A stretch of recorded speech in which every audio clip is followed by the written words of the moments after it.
एक गांव में अविनाश नाम का एक बच्चा रहता था। अविनाश ना पढ़ने में अच्छा था, ना ही खेल कूद में। वो एक अंतर्मुखी लड़का था, इसलिए उसके ना गांव में कोई मित्र थे, ना ही स्कूल में। इंसानों को इंसान दोस्त नहीं मिलते, तो वह या तो निर्जीव वस्तुओं से दोस्ती कर लेता है, या तो पशु पक्षी या पेड़ों से। अविनाश के घर के सामने एक आम का पेड़ था। अविनाश अपना खाली समय इस आम के पेड़ की छाया में बिताने लगा।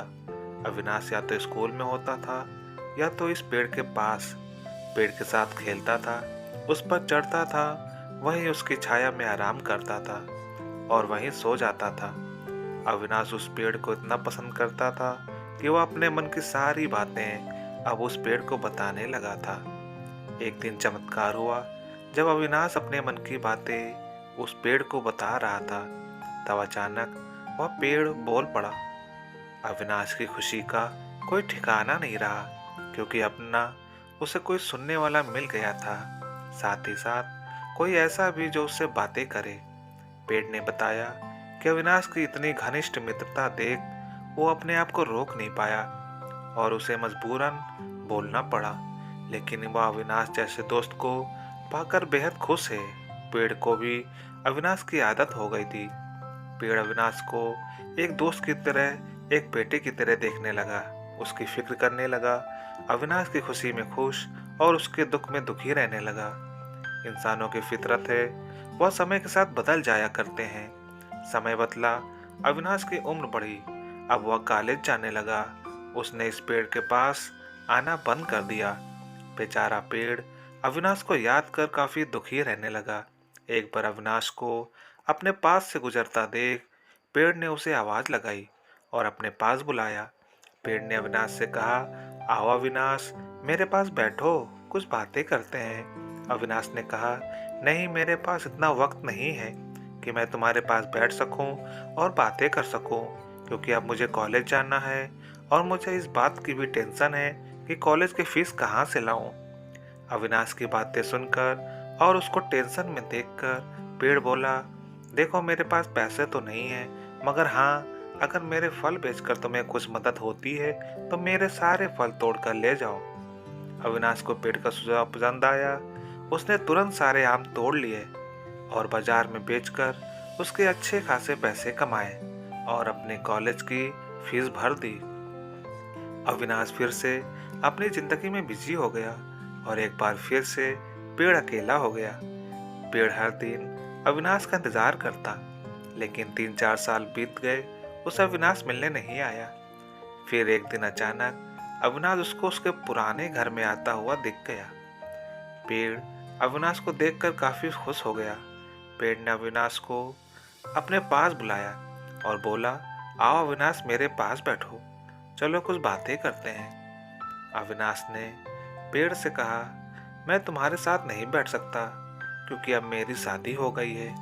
हालांकि मुझे नौकरी मिल गई है, लेकिन अभी मेरी तनख्वाह इतनी नहीं है कि मैं अपने इस पुराने घर को नया बना सकूं। मुझे काफ़ी चिंता है कि मैं अपनी पत्नी को कैसे इस पुराने घर में रखूंगा। अविनाश को चिंता में देख फिर से पेड़ का दिल पिघल गया।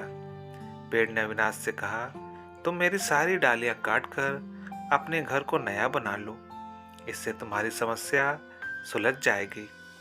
अविनाश ने पेड़ की सारी डालियां काट ली और बाजार में बेचकर उसके पैसे बना लिए। वो अपने पुराने घर को भाड़े पर देकर कहीं और रहने चला गया। पेड़ फिर से एक बार अकेला हो गया। पेड़ ने अब उम्मीद छोड़ दी कि कभी उसकी मुलाकात अब या नहीं। पेड़ भी अब पूरी तरह से उजड़ चुका था।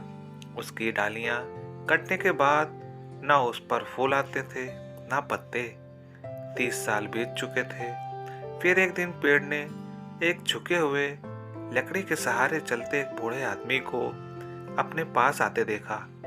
पेड़ ने ध्यान से देखा और उस आदमी को पहचान लिया। वह कोई और नहीं, अविनाश था। वह जब पेड़ के पास पहुंचा तो पेड़ ने उसे कहा, माफ करना दोस्त, अब मेरे पास तुम्हें देने के लिए कुछ भी नहीं है। अविनाश ने कहा, मुझे कुछ भी नहीं चाहिए और ना ही मेरी कोई इच्छाएं बची हैं। मुझे सिर्फ तुम्हारे पास बैठना है और तुमसे बातें करनी है।